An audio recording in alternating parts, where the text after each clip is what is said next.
Good evening and welcome to Speakers Corner UK channel, one of those impromptu live streams with my, as ever, stalwart of a co-host on the Gin and Tonic, Stopspamming. Good evening, sir. How are you this fine day?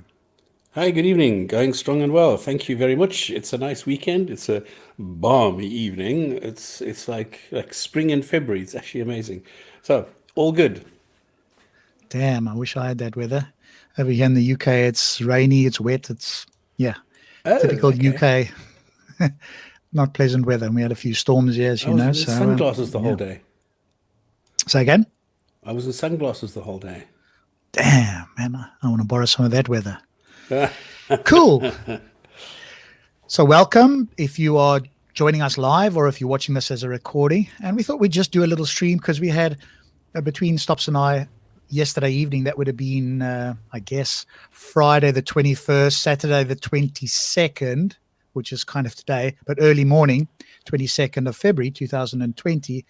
We had, let's just say, lively discussions, to put it mildly. And we thought we'd have a chat about that and find out really, as the topic suggests, why is it that Muslims go into meltdown around Stop Spamming? What is it about his magnetic personality that seems to drive some Muslims crazy? So, Stops, maybe we can talk first about the one last night, which unfortunately, the first one, which unfortunately wasn't recorded, although it went on until almost 12 p.m. last night, but just wasn't recorded. And then we can get on to the second one, which I just caught up on afterwards, which was just incredible. And we have got the recording of that, and I'll send a link for those who are interested in watching that because it's just been uploaded. So you go ahead and give us an overview of what happened with the first meltdown. I think both were like impromptu. They were just by chance.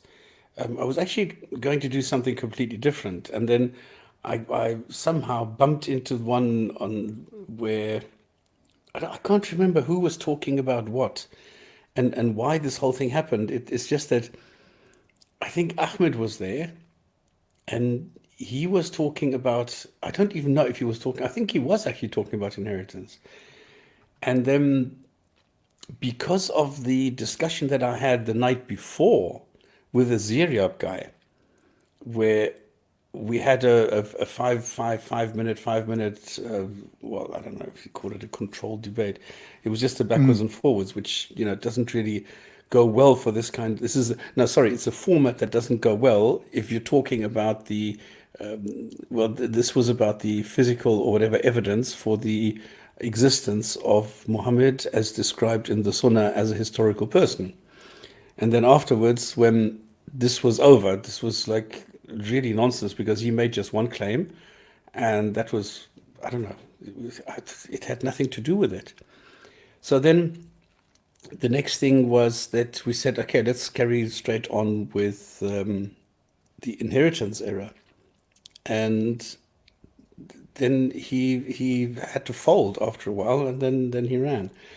And we were talking about this, and then Ahmed came in and said, well, there's nothing that we can do because he is 100% right. And then, I mean, we've been doing this for so long. We've been doing this for so many times. And I mean, we know there's a mistake, okay? You can't justify it. So what Ahmed went and did is he just went to join the Quranists. And what Quranists have to do is they have to heavily modify the words in the Quran to make any sense of it. And this is what he's doing. So he's coming up with claims that this and this word, this doesn't mean sky, this means rocks, and the water is not water, it's actually, I don't know, ionized gas or something like that. So they have to come up with the craziest retranslations of words in the Quran. And this is what he was doing with us. And I said, no, it doesn't work like that. And then after this was finished, then I actually went and did something else. And then I saw somewhere that somebody's talking about atheists on a different channel, on a different stream. So I listened for a couple of minutes. Before you go I made there, some comments, and then somebody asked me to jump on, and that was that. Okay. But so before you go to the second one, what sort of happened in the meltdown, to your recollection? What happened once you came in? And obviously, we were talking about this inheritance era, which remains irrefutable. And as you say, he was desperately trying to find another method to suggest that the inheritance error wasn't actually an error in the Quran, because as we know, they come from the presupposition that the Quran must be perfect, and they will use any method necessary to avoid accepting that there's an error. So what sort of, in your mind, looking back at it, what sort of happened that led to kind of a bit of a meltdown? And I attempted to introduce some therapy and walk us through a little bit of that as well. Well, the whole thing escalated, okay? What happened is that we just went there and we said, okay, listen, this is the situation. Calm down, Ahmed, and listen to what we're saying. And then he kept on going, well, what are we talking about? This is not in the Quran. You have to speak about what is in the Quran. I said, well, look at the scenario that we are painting for you. And we took the standard scenario that everybody is using. And there's nothing new. It's very simple. It's primitive, actually. And he couldn't really answer. So what he kept doing is repeating, saying, well, the daughters are getting 2/3. And I said, okay, the daughters are getting next. Yeah, but the daughters are getting 2/3. I said, okay, but what happens next? You know, you have other people in our scenario. Well, we have to be clear that the daughters are getting 2/3 because this is what it says in the Quran. And he kept on going back to this. And then he repeated this. And then I said, okay, just go to the next step. No, don't push me. I need to be sure that everybody understands this. And he got more and more excited because he realized that as soon as he answers the next question, he's going to be in deep shit. Because then I said, okay, forget about the wife. Just tell me, how much do the parents get? Well, and then he couldn't answer that because he realized if it's 2/3 and 1/3, then what happens next is that there's nothing left. So then I got him to accept this. And I said, okay, what happens if there's anybody else there, like the wife? And now something interesting happened. Because he said, well, actually, there's a word in the Quran, and if you take this word, then this means the wife gets nothing. Because there are children, or I can't remember which one he used there.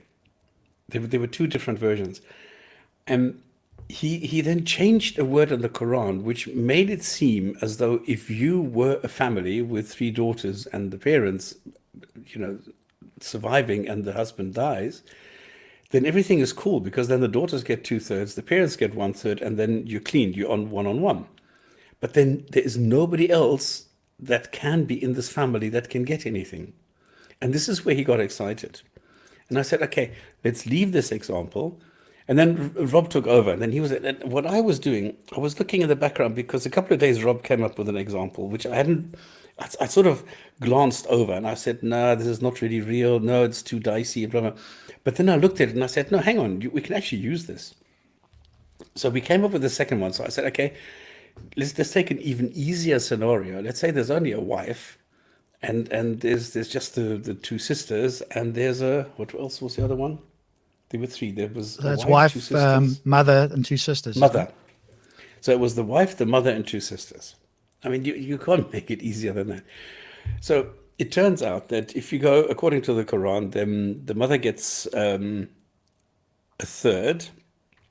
the wife gets 1/6, and then the 2 sisters get 1/3 as well. So you're oversubscribed again.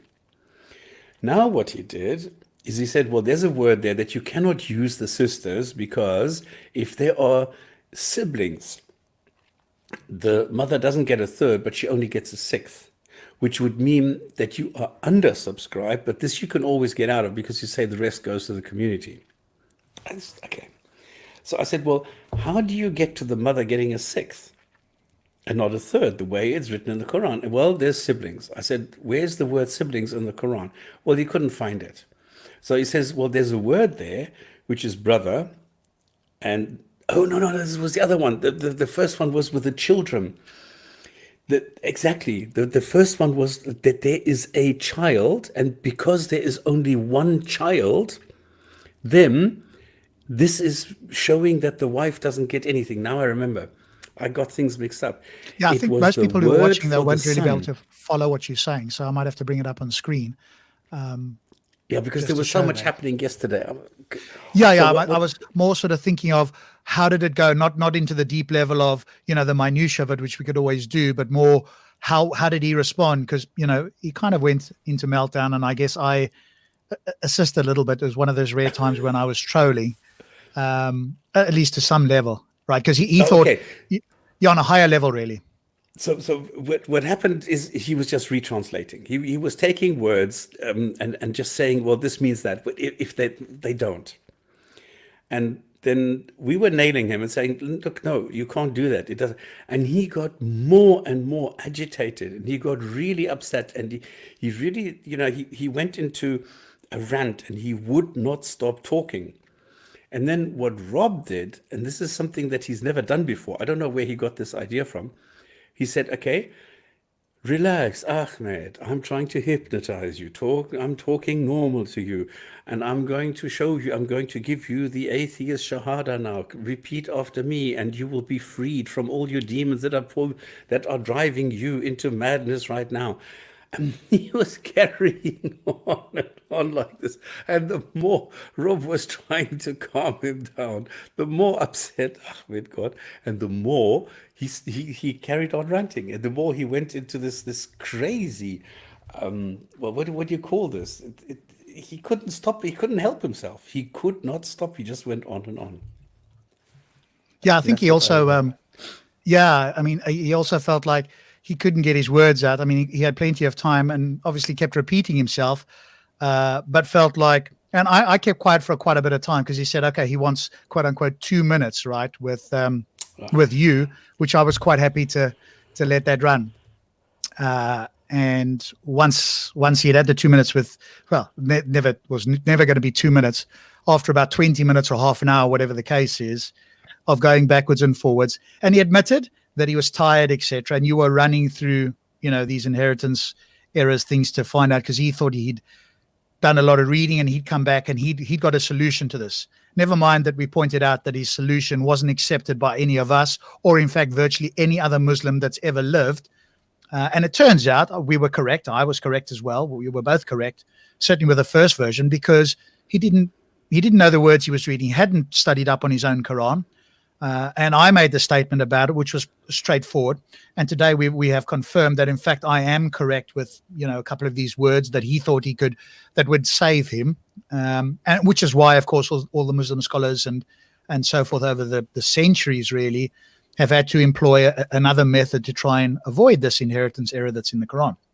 But he got, more and more agitated as the evening went on, because we weren't accepting this, and Stops was going through this other example with him.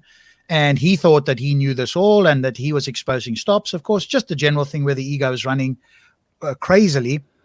And there's Detective Inspector Monkfish talking about it there. Prescribes an 8th for the wife if the husband leaves only one child. But this case involves 3 daughters, and the number 3 happens to be more than number 1. Exactly. And when we have confirmation, actually, I'm going to drop that link for those who are interested here anyway, because it includes the killer thing, which is this. I don't know if that's going to post it there, but it includes this thing, which is, what's it called? An indefinitive, is it? Let me just make sure I get it right. An indefinite noun. Anyway, I won't go into the specifics of it right now. We could do a show on that at some point. No, you can't click on this. Damn. Okay. That's a shame. Yeah, maybe there's another way here without all the rest of this stuff. But maybe that. Look what our monkfish did. And this is that he was actually following a script from Dr. Shabir Ali. Really? Oh, sorry, I missed that. That was a script. That's interesting. And you put the link in there. Oh, there's the link at the top there. Okay, I see. Okay, cool. So this is from Shabir Ali, and here's the link if anybody wants to follow this. Oh. That's why Detective Inspector, let me not butcher his name, Detective Inspector Monkfish is really like Sherlock Holmes. He's the Sherlock Holmes of anti-Dawa people, right? Because he's able to find things all over the show. If you say, hey, can you find this out? He finds all kinds of, he's like a detective researcher extraordinaire that comes up with all kinds of things that whenever he sends me something, I'm like, wow, where did you find this? So big up to Detective Inspector Monkfish for that. We'll keep that as something to look at afterwards. Yeah, that didn't sort of come out very well there, unfortunately. No. But anyway, so he came up with this thing. So I had not heard of this one before, which is good. And I did say, hey, I learned something new here. Here's another attempt at apologetic to get around this inheritance error. But then at one point, because he was getting so agitated, I did sort of step in because he wasn't addressing it. He was dancing around, as you pointed out. And then he kept wanting to speak, of course. And it's not just speak for 2 seconds, it's speak for minutes and minutes. And at one point when there's a pause, then I sort of got in there and I suggested to him that, perhaps it's therapy time and, just played a little bit more relaxed, right? And then at one point, it just came to me, let me do this atheist Shahada, right? And I sent something to stop. So we thought about this afterwards. We thought this was kind of fun. So I've got it here, actually. Let me see if I can share this in some way where it comes up. I've got to put it in something that's big enough that you can see on screen, because it was just one of those moments of inspiration that sort of comes up here. And I suggested to him, okay, take the atheist Shahada. You're going to feel so much better. Your mind you can uncouple your mind now. You can start thinking critically. You don't have to be tied to this old book. And I just gently went on like this in the background. He was talking over me, and I was using this because I've done hypnosis and stuff like that. I was going through this hypnotic thing. You're going deeper and deeper. Just relax. Just take the atheist Shahada. You'll feel so much better. All will be fine. It'll be like a release. Come on, you want to do this. There's all these certain language patterns involved and that sort of stuff there. And obviously, please remember, please, guys, if anybody listens to this is satire. Okay, please don't now come and say, yeah, but now you see atheism or something is a religion. No, this is a joke, all right? This is not serious. Exactly. It's like a meme. It's a play on the Muslim Shahada. I quickly came up with, I'm not sure if I'm going to be able to do anything. So this is not something that we are saying that this is makes an atheist like a theist now. It's just different wording. No, definitely not. This is a joke, all right? So don't take this too seriously. Yeah. Thank you, Stops, because I wouldn't have thought to say that, but you're absolutely right. There's people who are going to claim, "Hey, you guys have got a religion." Well, clearly, if you're going to look up the word religion, it refers to a supernatural entity, which obviously we don't believe in. So I'm going to post this up here. Let me share my screen in a moment. Where is it? Here we go. Application window. There we go. Let's share this here. So there it is, full screen. So this is the one I came up with. Just briefly, this is my draft version. Feel free, if you're watching, to tweak this, send me some thoughts. I bear witness there is no God, only naturalism. And obviously this is taken, if you don't know, from the Muslim Shahada, so I've just tweaked that a little bit. I testify there is none worthy of worship, which is immoral. I endeavor to use critical thinking, science, and empathy to investigate the natural world and act morally with all conscious creatures that I share this planet with. Now, I didn't quite use those words. I came up with that afterwards today at some point, just when I was thinking about it. But I had a version of this that we were doing when Stops and I were speaking to Ahmed. And again, just trying to calm him down. Essentially, that was the original idea. And, he obviously wasn't calm. He thought he had it. And at the end, I explained to him that, no, this doesn't work. He was sure it was. And if we ever bring up this inheritance error again, we've been refuted now. If we do bring it up again, make sure he's around so he's there to refute it. So, but he was shouting. He was at the top of his voice. He was screaming into the microphone, and he couldn't stop himself. He was in a rut. He was in a, I don't know, it was like a seizure. He could not get out of it. He could not stop. He was just, I don't know what he was saying. It was just random noise. It was just screaming, and he couldn't stop. He was so angry. He was so frustrated. He was so out of it that he couldn't handle this, that he completely blew a gasket. Yeah. He was obviously quite emotional there. Ali, bring your buddies over from Faz's channel. If they've got the bravery to come here, Stops and I go over there. We aren't treated very well, but we, as lions are in a sheep's den, we can deal with that. It's not a problem. But I'm happy to have the sheeps come over to the lion's den, and we promise we won't. Our bark is bigger than our bites. Yeah, so we'll take it easy. So any sheep that want to join us, aka people on Faz's channel, if they've got the guts, they're more than welcome to come here, because Stops and I often go over there. And we don't bite over there either. And we allow the sheep to, all bleat over each other and over us and stuff like that. And that's the second one from last night, which we have got a video recording of, and I'm going to again post the link here for your enjoyment when you have time. Because Stops has got less, let's be honest, and Stops, I'm sure, will say it himself. Stops has got less patience. He's been doing this a lot longer than I have. He's the Don. Yeah, but I'm your sidekick, but also that remember? means, say again? I'm your sidekick, remember? Yeah. So you know what's going to be said, and your patience for, people, saying the same nonsense over and over is shorter than mine. I might well be, by the time I've done this 10 years, if I do, God willing, then I might be in your position as well. But on this occasion, if you go and listen to this video, which I've posted the link in the chat there, if you go watch this, you will see a Muslim meltdown of note that is both educational and entertaining at the same time, with Stops at his absolute calmest, his best. Stops, take it away. Just give us your view, remembering it, and I'll fill in the gaps here and there. All right, are we talking about the second one now? We are talking about when you joined Safaz's channel at like 12:31 a.m. in the morning. Zeriab also couldn't handle this. Okay, he also, I don't know why. People like this, they are so desperate. I mean, he's a youngster, okay? I don't think he knows all that much. The funny thing is, with the second one, it was actually embarrassing how little these guys know about the Quran, how little they understand Islam, and how much they are talking like it's a girl's slumber party. They're always yakking. Did you hear what he said, and then he said, and then I don't think that he should, and we need to talk to him. I think so. It's only about other people. It's just yakking. It's just skinnering all the time. What is a proper word for skinnering? Yeah, it's like, what's the word? Gossiping. Gossiping. That's it. Yeah, you got it. That's all they're doing. It's really like little girls. And then I went and they were talking about atheists, and I said, okay, listen. If you want to know something, then come talk to me. And it's actually Safaz said, why don't you hop on? And then I stayed quiet because they were talking some nonsense about multi-dimensions and black holes and multiverses and which they don't know anything about, right? They were just repeating some words, what words they heard, and then talking about comic books. The irony of them talking about, made up comic books, not realizing that that's so analogous to their book, right? The DC. But then you came on after about 6 minutes or something, right? Yeah. So then Benny said, well, let's stop spamming this here. Let's ask him about these things. But then they all jumped on top of me. So it was like, I think it was 8 people or something. And they all jumped on top of me at the same time. And I was sitting there thinking, okay, what the fuck am I supposed to do now? So I just stayed quiet until they calmed down. And then I said, okay, listen, is there anything that I can do, or will you ask, or do I ask? Do you want to answer? What happens?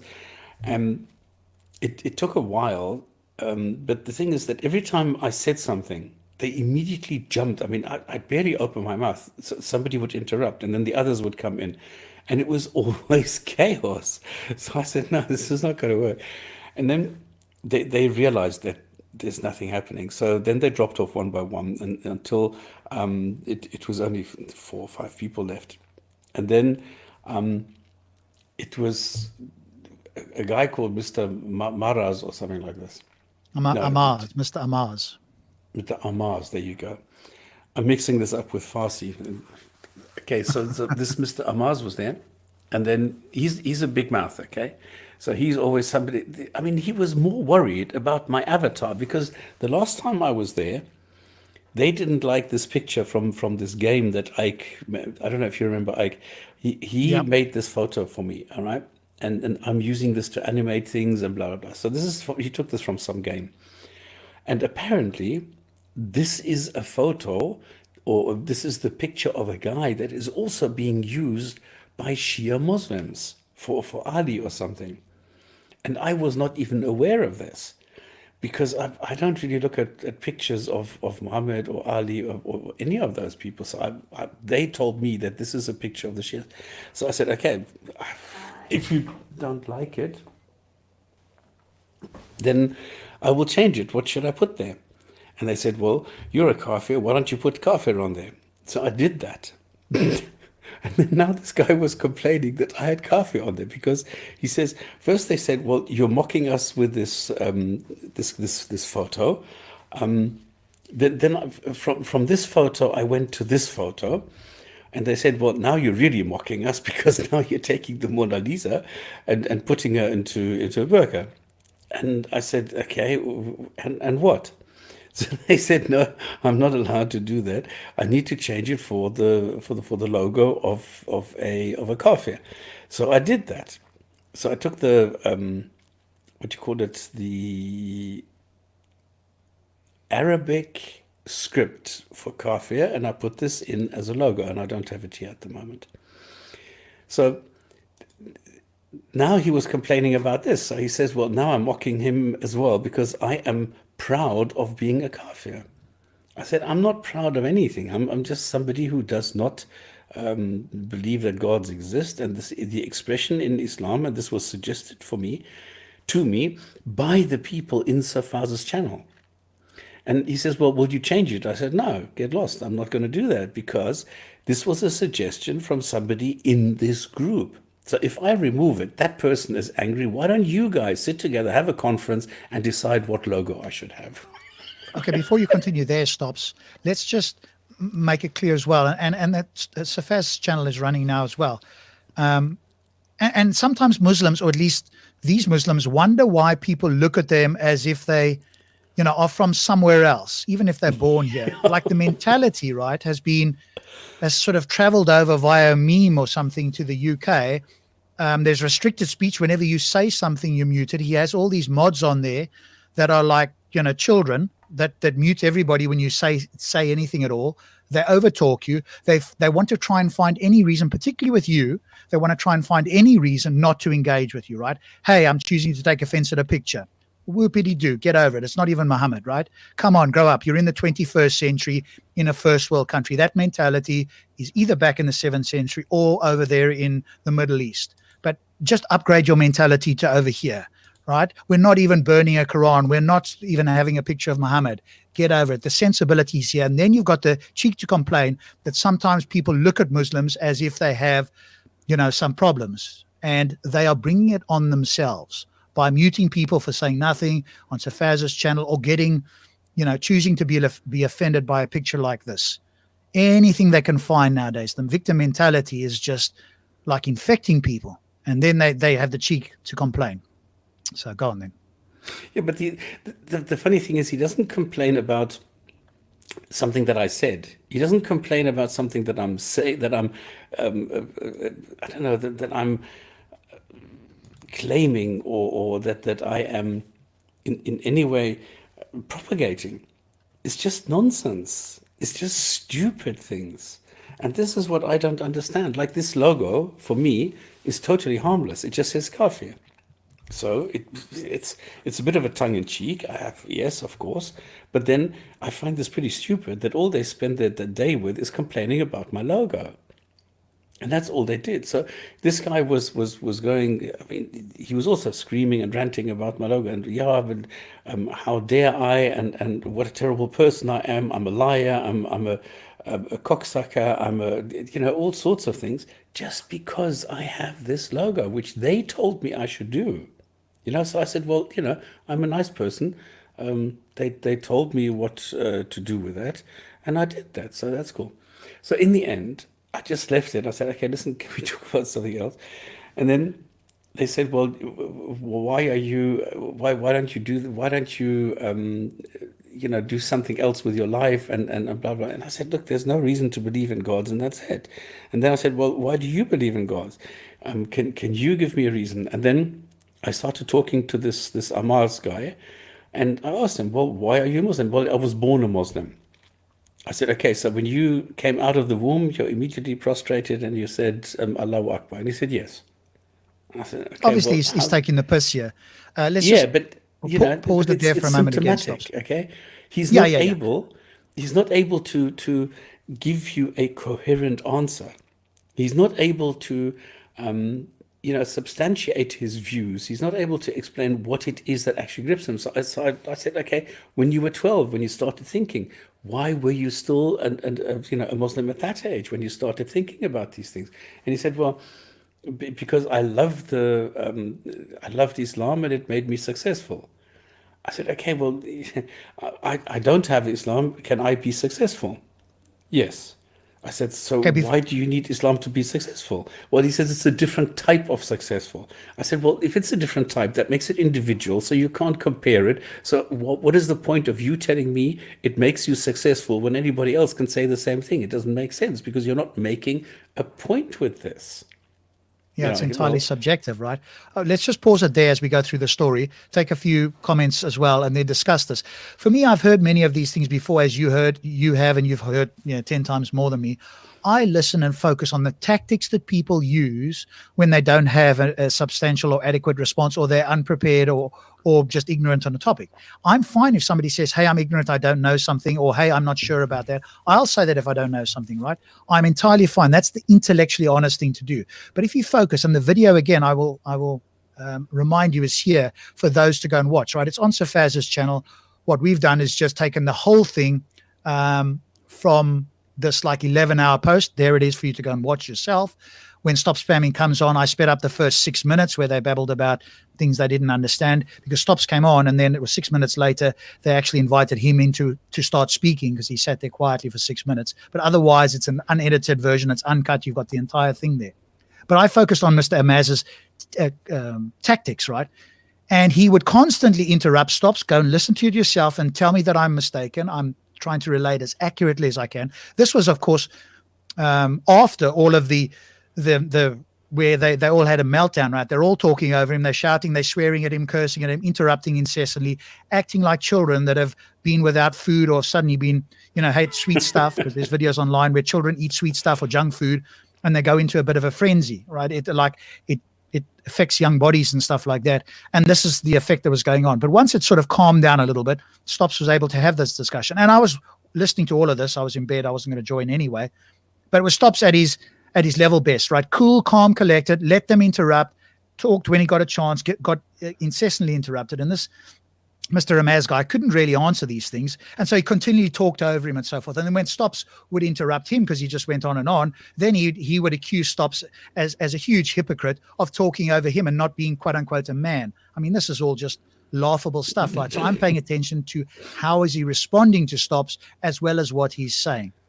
And let's just quickly answer a few of these, and then we'll carry on with the story here. Because Abdul Lubda, I don't understand, doesn't even understand Arabic. Okay, if I add a sixth and a sixth, do I need to speak Quranic Arabic to be able to add a sixth and a sixth?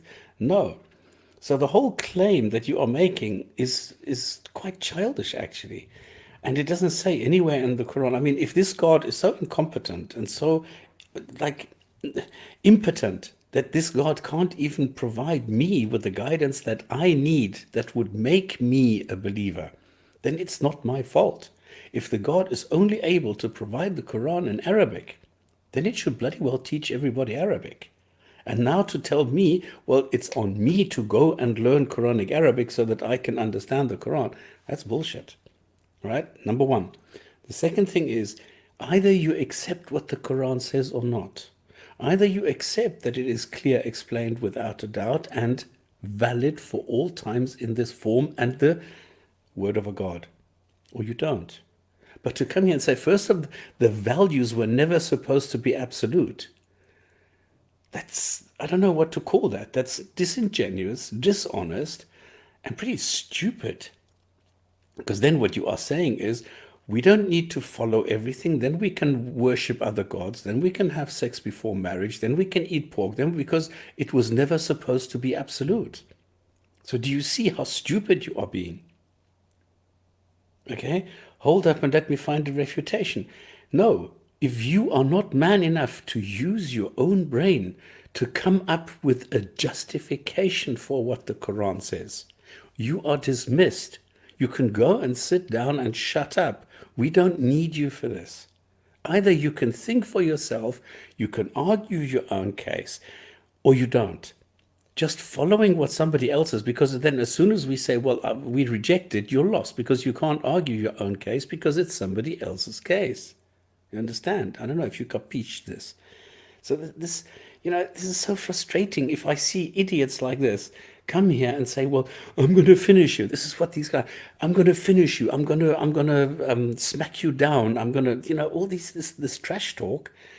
And then all they're doing is they're just embarrassing themselves. This is so strange.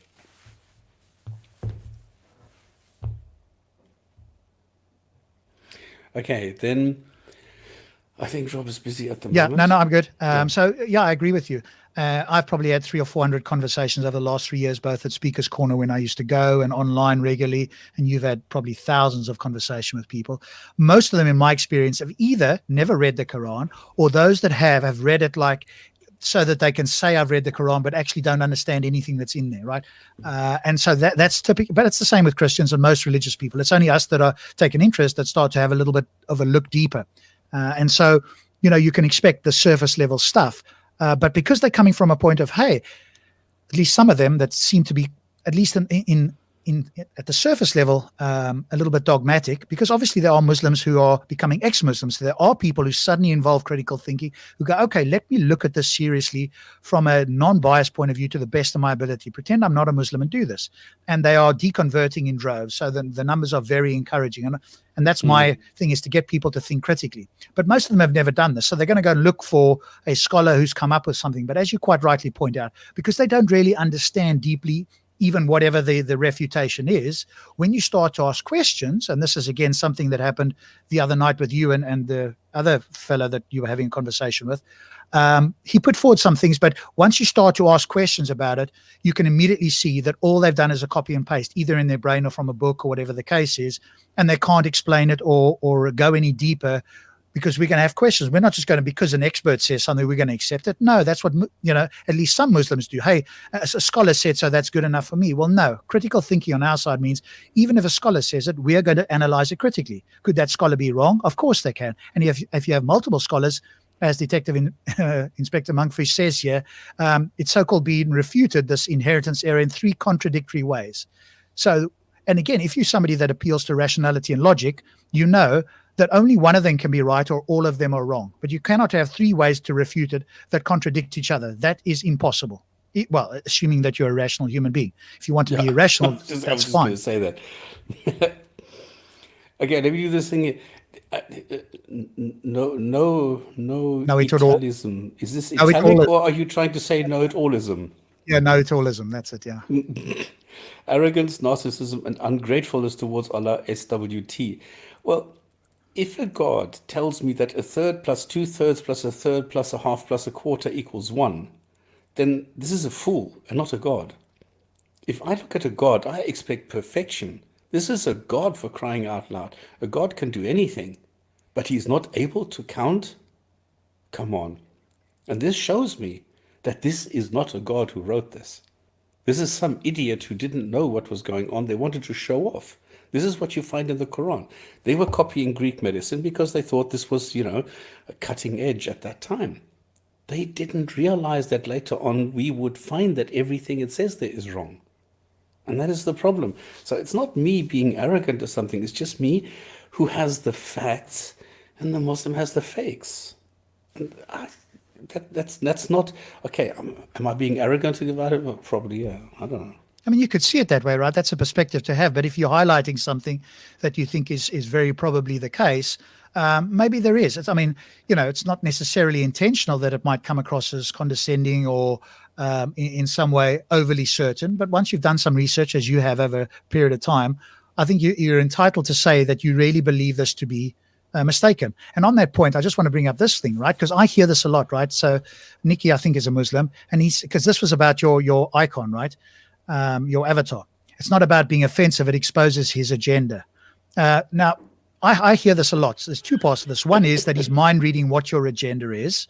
You'd have to ask somebody, if you want to be honest, what is somebody's agenda? But number 2, everybody has an agenda. And if you claim you don't, I will invite you to come and have a conversation with me. And I will very quickly show you that if you're a rational human being, you have some agenda. I hear lots of theist people, obviously Muslims are quite a few of those because I speak to them, saying, no, I'm not trying to convert you. Well, firstly, your book suggests or invites you or commands you to attempt to convert me if you believe what is true. But even if you're some other theist, right, and you're rational, there is some built-in inferences in this conversation that you're rational, that you're open to change your mind, that you can be convinced by evidence, and you follow the laws of logic. If you are going to give up one or more of those, then you are inherently irrational, and a rational conversation is impossible. So everybody has an agenda when they open their mouth, even if they're not immediately aware of it. So to say you have an agenda, well, that's a trivially true statement. You have an agenda, everybody else does as well. So let's put that one, quote unquote, to bed, if we can use that term. Yeah. Now, Abdul Lubda, I don't know how I can explain this to you. If I say I'm going 60 kilometers an hour, and you say, yeah, but you didn't drive for an hour, you only went around the corner, doesn't change that I was going at 60 kilometers an hour. It doesn't say that it equals 1. Well, it actually does, because how do you get 1/3 plus 2/3 if it is 1? 1/3 of something is always 1. You cannot have 1/3 which doesn't add up to 1. It doesn't make sense, because it tells you it's 1/3. It's a piece of the 1. So the job of a fraction is to represent a portion of 1. Now, if your God is too stupid to understand that, I would not worship this God. It's not worth worshipping. It's a fool. If a God tells me that 1/3 of 1 is not equal to 1, that is the sign that this is not a God, a very clear sign. And no, it cannot go, where was it? The shares are adjusted. Yes, you can do that, but we have shown this millions of times. If it says the daughters get 2/3 and you adjust it down so that suddenly they get 14/27, it is no longer 2/3. So it is no longer corresponding to the Quran. So you are going against the word of a God. So Brother Hijab is telling his God, he's giving him the finger, and said, listen, God, you don't know what you're doing. I'm better than you. I'm going to adjust them. Because you, God, are too stupid to do this. So me, Brother Hijab, I'm going to do this for you. And then you call me arrogant? Now, I don't know if I'll be able to explain this to you, that you have a really, really big problem in understanding what this whole thing is about. Stops, can I just use this? Quran tells us to follow Sunnah, no problem that, there. You can follow the Sunnah, but as soon as it goes and contradicts the Quran, you have a problem, because the Sunnah says it can never contradict the Quran. Okay, so let's Stops. Can you play videos on your end there? I mean, it might play here. I'm not sure. I might be able to share screen and see if this plays. So let me see if I the hijab one. So we can go through this quickly and once and for all, quote unquote, to use certain Muslims terms. Okay, then I need to. I'll just mute it. I'll find it. I'm going to try mine here and just see if it works. So let's just see if in fact this does work. I'm going to see if I can make this bigger. Okay, so let me share screen. And as a viewer, just tell me whether you can hear this or not. So I'm going to now share the screen here. Let's go through this quickly, and we can start and stop it and see whether it in fact does play properly. Right, I'm just playing it here. So just tell me, just type a 1 in the chat if you can hear this, and a 2 if you don't hear anything. Let me make sure I'm not running it high speed here. We go at normal speed, and here we go.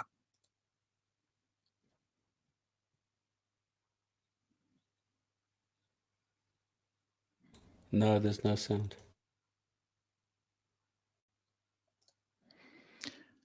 Okay, so can any of you hear that? Just pop in the chat. Oh, no, sorry, this is me.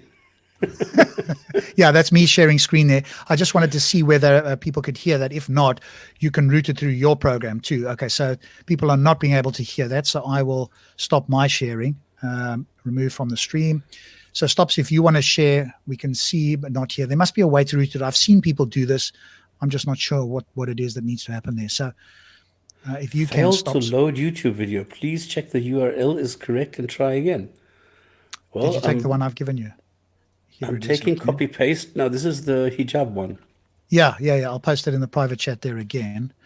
Oh, no, I'm taking it, but I cannot Okay. fail to load YouTube video. Please check the URL is correct and try again. Well, it is correct. Fuck you. I don't understand. What is your problem? Go to the video stops and do the share thing there, because it might be the watch with a question mark that's throwing it off. I don't know, but the share there, the word share on the video, and take that link. Maybe that works, and then we can go through that. No. I'm in Minicam.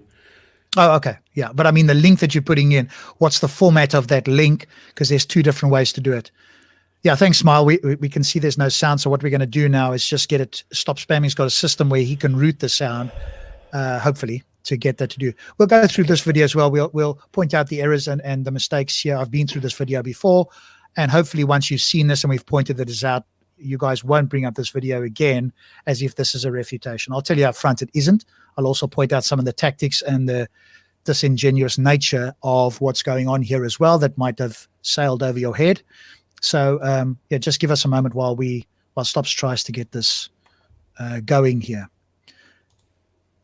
Let me just see if there's anything else in the chat while we're waiting. Obviously, we'll continue with the story here.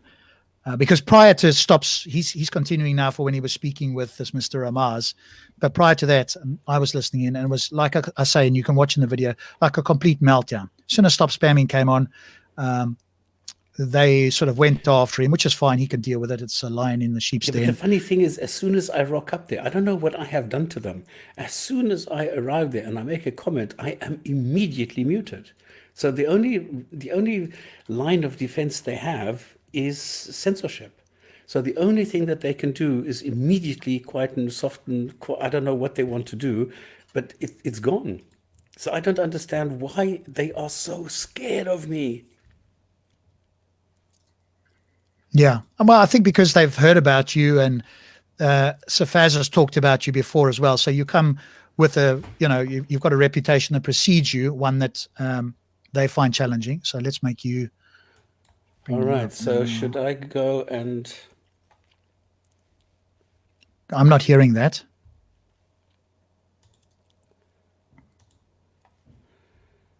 It's not coming through to me, at least. There's no sound because I have sound. Okay, so in the chat again, Stop Spamming is doing it. Number 1, just hit a 1 if you can hear the sound. Number 2 if you can't.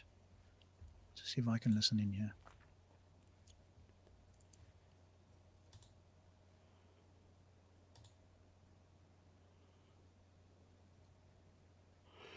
Okay. No, stop, no sound. Orientalists. On the fractions, the proportions of I believe that they're very from guys. First and foremost, I want to thank you for bringing me up to that.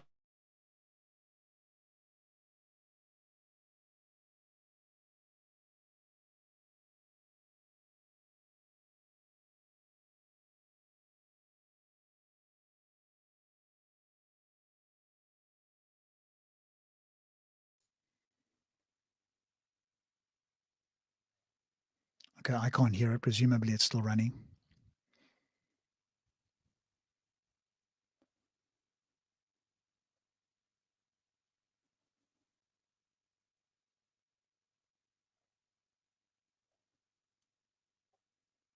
So Stops, you'll have to stop it whenever, because I can't hear it.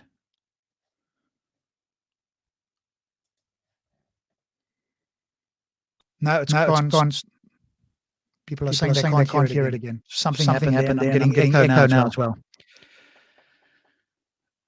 Okay. Yeah, I can hear myself now. So it's coming through with an echo, at least to me. Well, we'll try it again. Maybe we'll do it another time. All right, try. Mute your mic. Play audio. The side. Okay.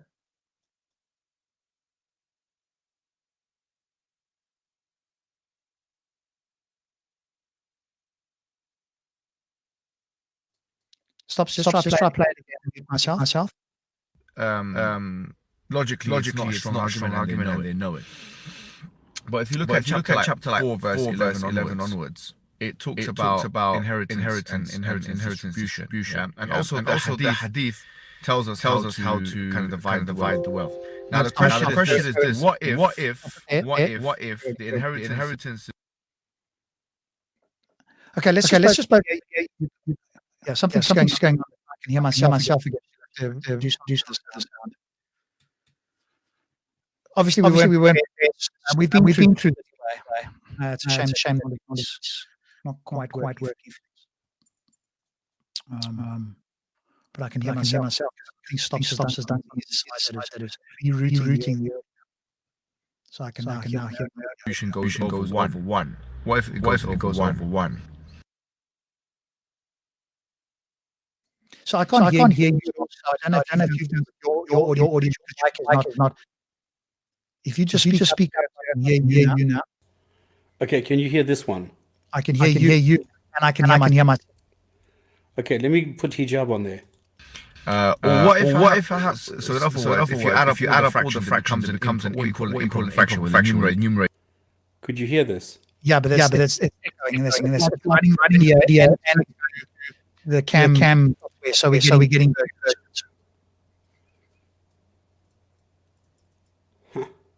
All right, so we can't do it. Let's stop fart-assing around, because then this is okay. I can still hear myself. Have you see if I can change this? If I go back to here, all right, has that changed it? 1, 2, 3. Yeah, I'm fine now. I don't know what that was. So this is me routing it through Minicam. So Minicam is somehow picking it up what you are saying and is then echoing it through.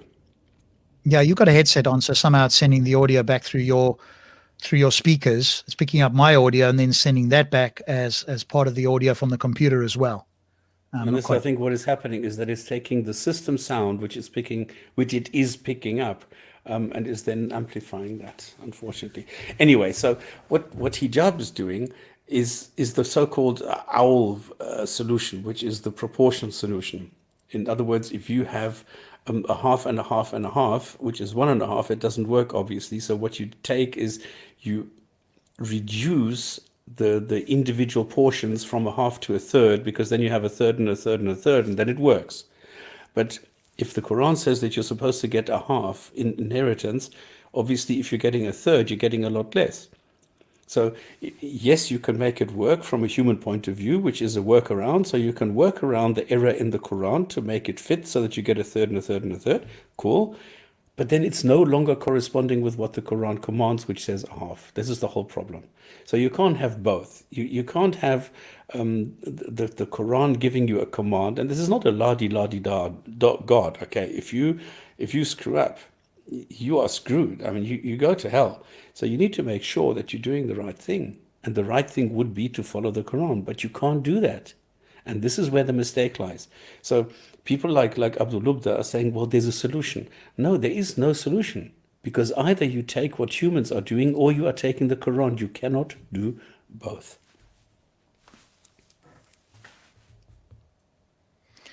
Yeah, so you've got to have a look at how that works. It's a shame that we can't get that working.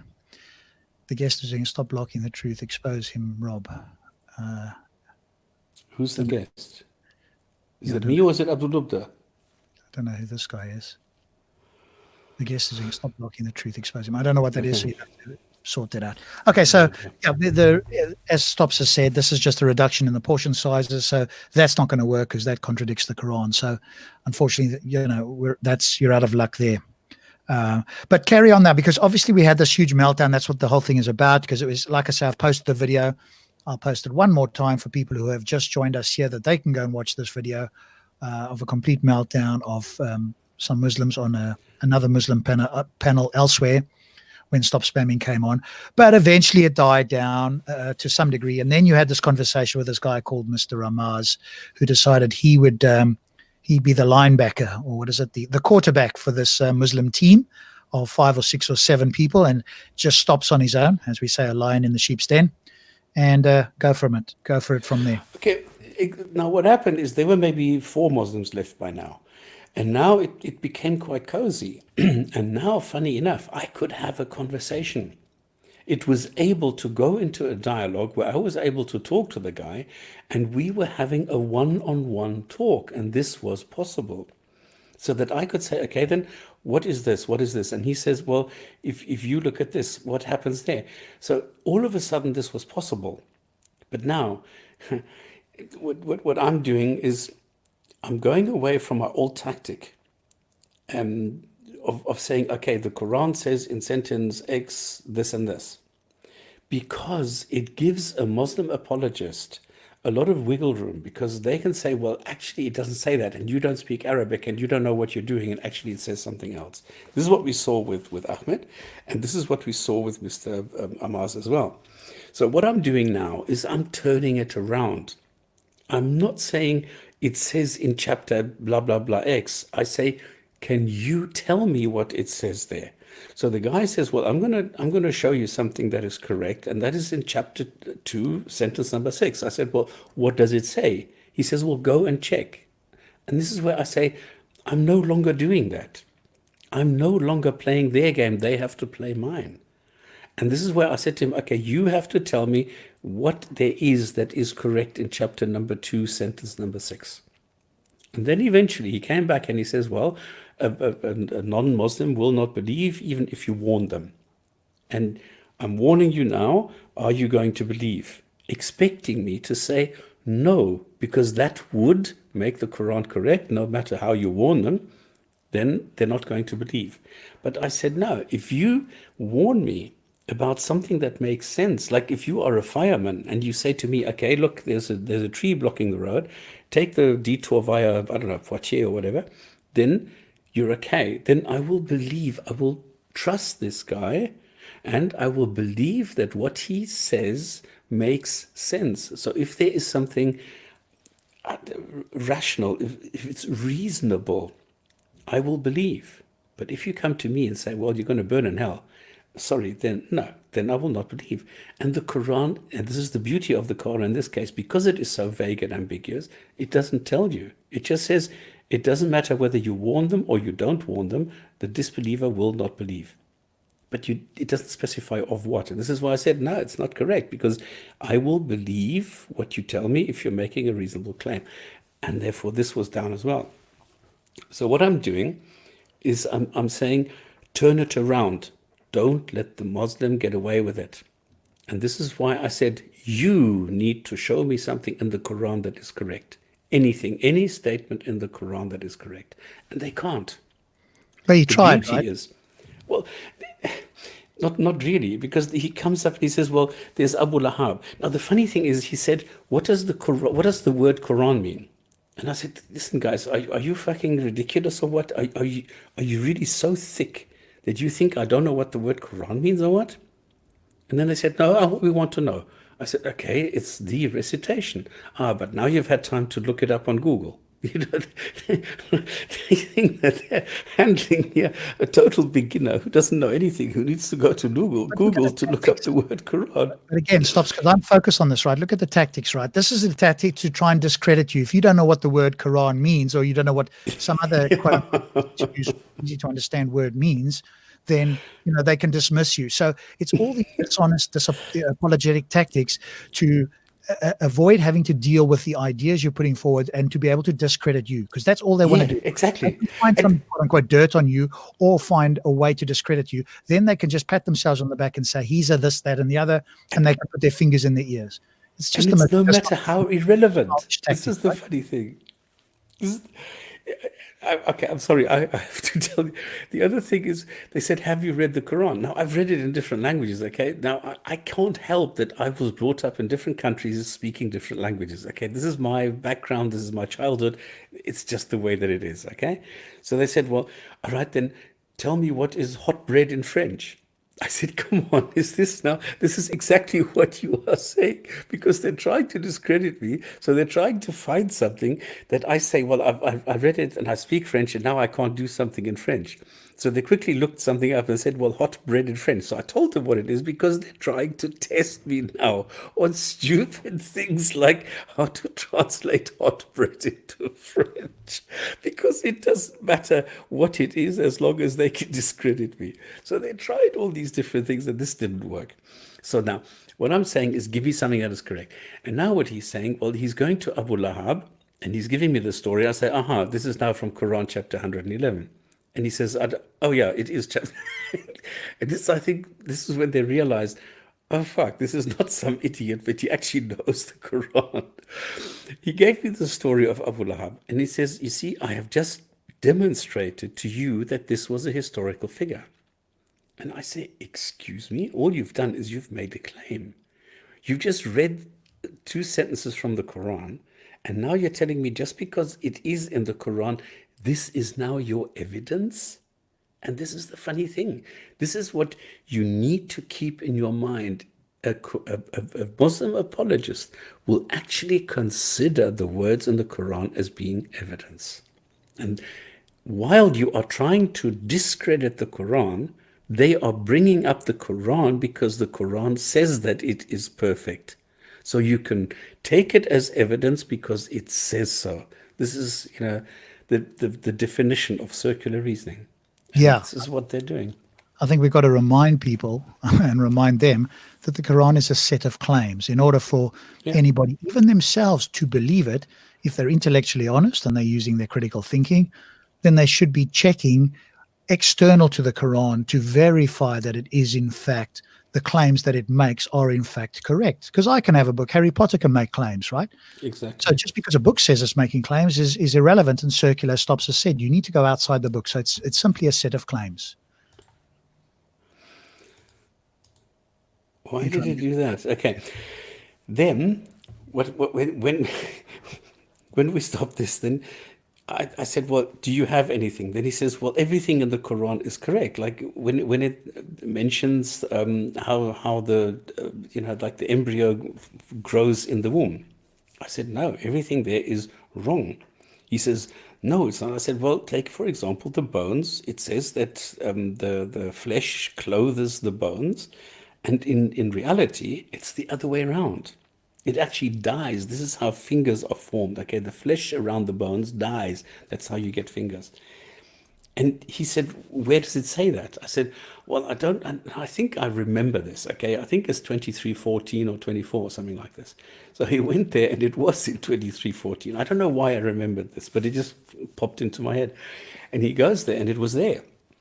And then he says, well, this is what it says, and it's true. I said, no, it is not true. It's the opposite that happens. And then he says, yeah, but the mountains are true. I said, no, the mountains are wrong because the mountains are not settled. So he brings a couple of examples. So what I do is I look at what the Quran says, I compare it to what reality is, I show what is wrong and why it is wrong and what would be correct. And he couldn't handle that. So he started getting more and more excited again. And then after a while, he realized he was not getting anywhere. So the other guy jumps in and tries to rescue him. But this, what is it? Mad Dunya. The Mad Dunya guy that seems to have escaped from a mental institute. And I just want the number and his location so he can be collected and taken back to. He is really mad. Really, like totally crazy. Complete lunatic, right? And even today on that channel, right, you had a reasonable guy. I say reasonably reasonable guy, like in reactionary. Man, the Muslims attack reactionary like he's a disbeliever. I mean, it's like they attack us, right? That's how they go after him. And this Mad Dunya is one of those who insulted his mother, right? And he was being gently persuaded by his fellow Muslims that that's perhaps not such a good idea. I mean, like, holy crap. And then people like Mstax, he comes on and he says, you're such an asshole, you're such a this, you're this, and he fucks off again. You could have seen as well, Stops, because I was in the chat, right, listening. Get rid of this guy. He's a kafir. He's mocking you. Get rid of exactly. anything to get rid of you because they can't deal with it. They'll claim they had a victory. They'll claim they could deal with it. Of course. And anybody that watched, anybody else that wasn't, a dogmatic Muslim that had to see their side winning would look at this and go, holy crap, especially Mr. Amaz. He should be retired to the substitute bench. Put in somebody else who can defend the Quran. But I want to ask you a question, Stops, just so I understand it. When you say, show me something that is correct in the Quran, are you meaning in your head that you take the view that they would have to prove whatever the Quran says was in fact something that came from Muhammad? Because they could easily come up with something that, or potentially, I say potentially easily come up with something that matches reality. But is your deeper question one of, well, whatever the Quran says, how do we know that that was in fact said by Muhammad? Or what is it in your mind when you say, show me something's correct, that you're actually meaning? Because is there more to it than just that simple statement? No, it's just that simple statement. This is the point that I'm trying to make. I cannot make it more simple than that. I cannot make it more basic than that. I cannot get them to think on a more primitive level than that. So all I'm saying is, give me a sentence. Like if it says, I don't know, mountains are set on top of the earth. Okay, is this correct? Can you demonstrate to me that this is correct? Give me a textbook, show me that it says, okay, yes, mountains are set on top of the earth. And if it does that, I will accept it. And I will say, yes, it is correct. There is something in the Quran that is correct. But they cannot do that because everything that can be tested is wrong. Now, there are statements in there, and I'm not going to give them any pointers, which are correct. But the thing is, they're not able to think of them. So what I'm trying to do is I'm trying to make these people think. And when a guy comes to me and says, look, I found something. I mean, look, this is 8 years. 8 years ago, I first issued this challenge. And for 8 years, not a single Muslim has managed to come up with some example. You were there. You've heard them make attempts of this, and they can't. And this is the problem. I'm trying to get somebody to say to me, yes, here it is. And I will say, excellent, you are the first guy in 8 years who has managed to come up with something that is actually demonstrably correct. And it's very simple. It's very easy. It's not a loaded question. There is nothing behind it. It's very simple, very straightforward. And that's all I'm trying to do. I'm not trying to trick anybody. Just give me something that is correct.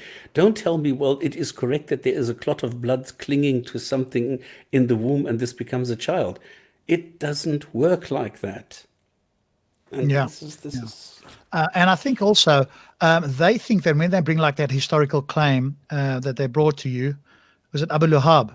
That was the one, right? Yeah. They think that this is like set in stone, right? And you're asking, because essentially what you're asking to show that that's correct, which it could well be, right? Is show me the historical evidence that leads to that being likely to be true.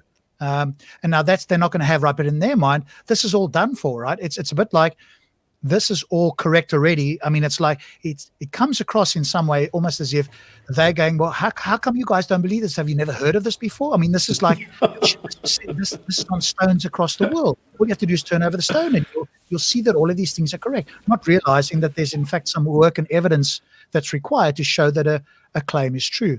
But more on that, and going to this quote here, right? Language is a poor vehicle for worldwide conveyance of a single coherent That is so message. correct. That is Whole so world correct. spoke the same language, even then you'd still have a plethora of interpretations. Yeah, this is probably one of my biggest beefs with the Quran. I've got a very high standard for a God.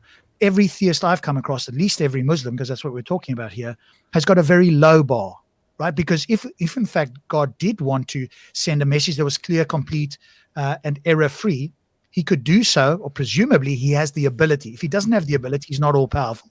If he does have the ability and he doesn't do it, then there's got to be some reason why he's sending us an incomplete or vague or repetitive message that allows for interpretation. I've always said, if there was an indestructible obelisk in the middle, replacing the silly black stone in the middle of Mecca, and this obelisk was big enough that you walked there, you touched it, and these words appeared there. And it appeared in your language such that the person around the corner who was speaking Arabic, the one who was an Eskimo, the next one who came from South America, we all read it and we went, and if we could all speak the same language, we'd get exactly the same message. That would be pretty miraculous. Now I'd be going, wow, that is remarkable. Either this was the most super advanced alien, or in fact, it could be the God. And so, for me, the fact that there's interpretations means that either God can't communicate clearly with his creation, or he doesn't want to. And Exactly. as a particular commenter said, this is not the best way to do it via a book that has to be interpreted in different languages. Then you've got all the interpretations. You're not sure what the meaning is, blah, blah. And I always bring the example of a smile where everybody understands, everybody on the planet, without any kind of explanation necessary, everybody understands a smile. So if it's possible to give humanity something like a common smile, it should be possible to give all of humanity the understanding of a common God. But we have hundreds of different religions, thousands of gods, and they are all in contradiction to one another. And this is, somebody asked me, well, what kind of evidence do you expect? I said, I don't know, because I don't know what a God is. But if I take the assumptions that it's all-knowing, all-powerful, and merciful, like from the Quran, then it knows what I need, it can deliver what I need, and because it's merciful, it should deliver what I need. It doesn't. So what does that tell you? How can you still say, well, you can't? It's, you can't sidestep this. Sometimes get the response from Muslims that, hey, that'll take away your free will. No, it won't. You can still have the freedom to choose whether you want to follow something. And I use the analogy, Exactly. right, of a teacher who gives you a test, gives you a book, the manual to study whatever it is. Let's say it's maths, it's basic algebra, gives you the algebra manual, but there's some pages missing. And the test is to make sure you can get 99 or 100%. But the book that you've been given, short of you getting any other information elsewhere, which in this analogy you can't, does not allow that to happen. So you've now been given a book where it is not possible for this to happen. You've got to try and work it out yourself, and you could always be wrong. So the manual you've been given is incomplete. You're now asked to do a test for which you can't get 100% or even 99%, in which case, if you don't get that, you're liable to some level of punishment. Now, we would all, I think, agree that teacher is immoral if the goal is for you to be able to potentially get 100%. And it doesn't take away from your free will. And exactly the same with the book. If it was clearly laid out, if God had put forward every single scenario that could happen, if we had a library in Alexandria or Mecca that one could go to, and again, like a magic library of some kind, you touch the stone and it tells you what would happen. All you have to do is think about it. Oh, mighty Allah, tell me what I should do in this scenario. What's the moral thing to do? But you could then choose to do it or not. You go, "Ooh, no, I don't understand." Or you could go further and go, "Okay, God, like you and I would, Stops. Why is that the moral action? I find I'm not convinced. I'm not going to take your word, oh mighty Allah. Share with me your wisdom so that I can go away a wiser, more moral person." That's the sort of thing. Now I can still choose to do it or not. But the fact that men have to make this up and that it's unclear and you get 50 different interpretations, as you quite rightly say, either he's not all merciful, he's not all powerful, or he's got some other nefarious reason there, or some mysterious reason, in which case there shouldn't be a punishment, or at least if I were there in heaven, if that, unfortunately, there's no good reason to believe that it'll happen, but if it were the case, I'm going to challenge him as to why he didn't do this, and I don't think he's going to satisfy me. Now, he doesn't have to. He could just banish me like potentially the celestial tyrant he might be, but certainly I think I'm more moral than him.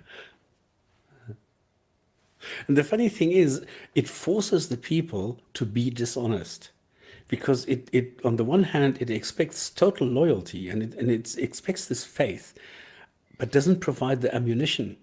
So the people have to go and fabricate stuff, make stuff up, and lie. And this is the problem, because now I had this guy, because he claimed that there was evidence for the existence of Muhammad. So I said, all right, then bring me the evidence for the existence of Muhammad. So what he did is he found some text, some obscure text where a guy called MHMT was in a place where Muhammad never was, years after he was dead. And he says, this is the evidence that shows that Muhammad existed. Now, how can anybody in their right mind take this as evidence? It's impossible. You need to think, and you need to realize that this is insufficient because it doesn't tell you anything. And then there's guys who, well, MHMT can be Muhammad Mehmet in Turkish. Yeah, but hang on. We're not speaking Turkish here. This is Arabic. And if it's MHMT, this is not the Muhammad that we are talking about. Just the sheer mentioning of the name. I mean, the Christians have an even more difficult job because Jesus is not mentioned anywhere outside of Bible and the text. But in the Quran, in Islam, you have a very similar problem. It's not mentioned anywhere. So you're taking all this on faith. But on the other hand, I then have evidence that some of the things that are being claimed there are not possible. This is then strong stuff which goes against the possibility or probability that Muhammad lived in Mecca. I mean, it's impossible because it just doesn't work. So if you now have the thing that Muhammad could not have possibly lived in Mecca, what else is fabricated? And then you start thinking like this. And this is the problem. I feel sorry for these people, okay? They have to go and fabricate stuff. There is no other possibility for them. Because as soon as they say, well, we don't do this anymore, well, then you've lost Islam. And then what? So, it's tough.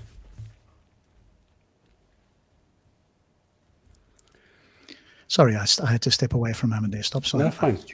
Anyway, so then what actually happened then in the end is that because he couldn't come up with anything, and I was pushing him against the ropes, somebody must have called the hit squad, because all of a sudden 2 people rock up and they like bombard me with blocking the microphone and just insulting me and constantly speaking so that I couldn't say anything anymore. And I knew, okay, I had overstayed my welcome. There was no point in sticking around, because they would make sure that I cannot say anything anymore, because it was simply too dangerous to have me around there. So I just left. So that's it.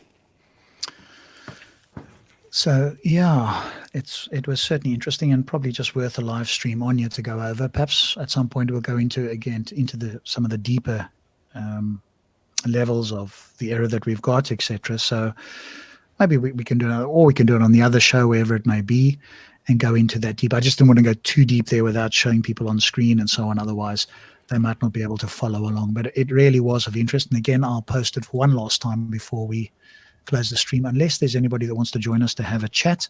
I thought that was just interesting. So there we go. There's the link for you to go and watch this video yourself, see what you think. And is this your condensed version?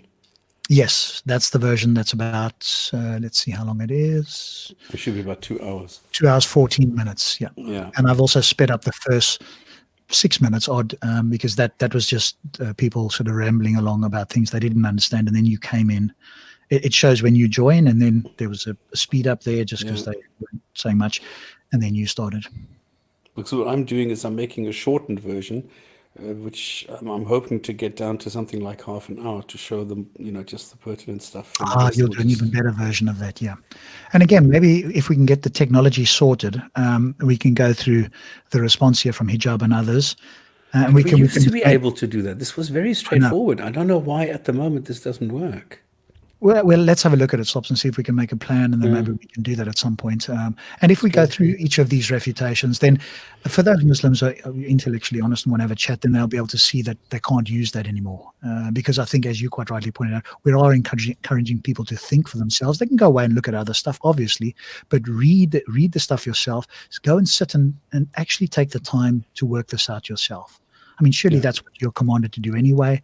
So actually go and do what the command is, and we're just encouraging you to do it by highlighting something that you would never have come across yourself, and pointing out that we think that this is hugely problematic. So do it yourself. Then maybe you can go and look at some other opinions and so forth, but do it yourself, because then it gives you the practice to go and look at and analyze, instead of just memorize or just read over and not pay much attention to. So unless there's anybody else that wants to join us, I just thought it would be interesting to have a bit of a stream. I guess there's other streams going on where there's more drama, so there's more viewers elsewhere. So and it's interesting as well, isn't it? We invite people either here or onto our other show, and it's very rare that we have people. So Stops and I often have to go to the sheep's den instead of the sheep coming to the lion's den, but it is what it is, and we can deal with that if we need to. So on that note, I want to thank you as always. Stops, thank you for joining us. We'll call it an evening and have a look and see what else is going on. Have a great already. Yeah. Have a great weekend to all the viewers, and I'm sure we'll catch up again. See you next time, and if you have specific questions, shout. We'll try and get them. Bye. Thank you and good night.